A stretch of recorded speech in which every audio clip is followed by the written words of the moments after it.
تخيل تفصل الكهرباء عن بيت جيرانك وتسمع من جوا الحمام صوت واحد عم يتعذب كأنه عم ينطبخ وهو حي. أنا محمد عقيل وما بحكي خرافات قبل النوم، بحكي قصص رعب حقيقية. إذا بتسمع بالليل يمكن ما تقدر ترجع تطلع من تحت الغطاء.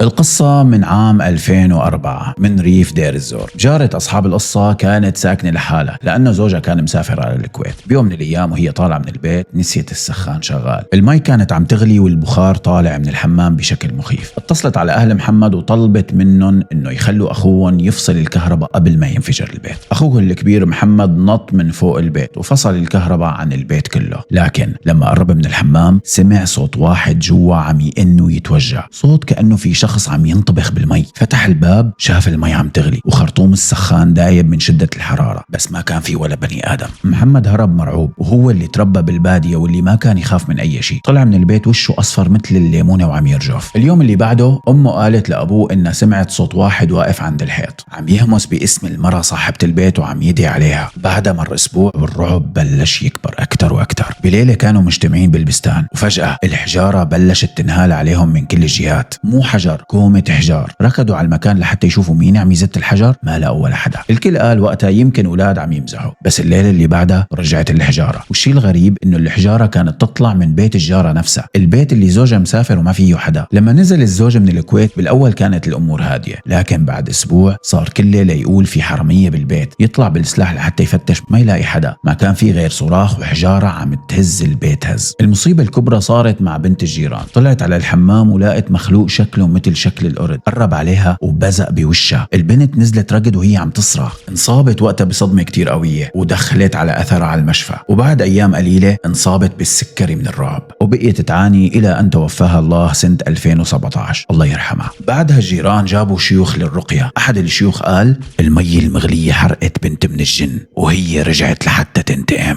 بعد الرقية الشرعية وقرآن بالبيت أيام طويلة وقفت كل الأحداث، لكن أهل المنطقة لحد اليوم إذا مريت قدام هالبيت بيقولوا لك هون صارت القصة وهون الجن انتقم. وبالنهاية تأكد أنك مسكر باب غرفتك منيح، لأنه في ضيوف بالليل ما بيدقوا الباب. سلام صديقي.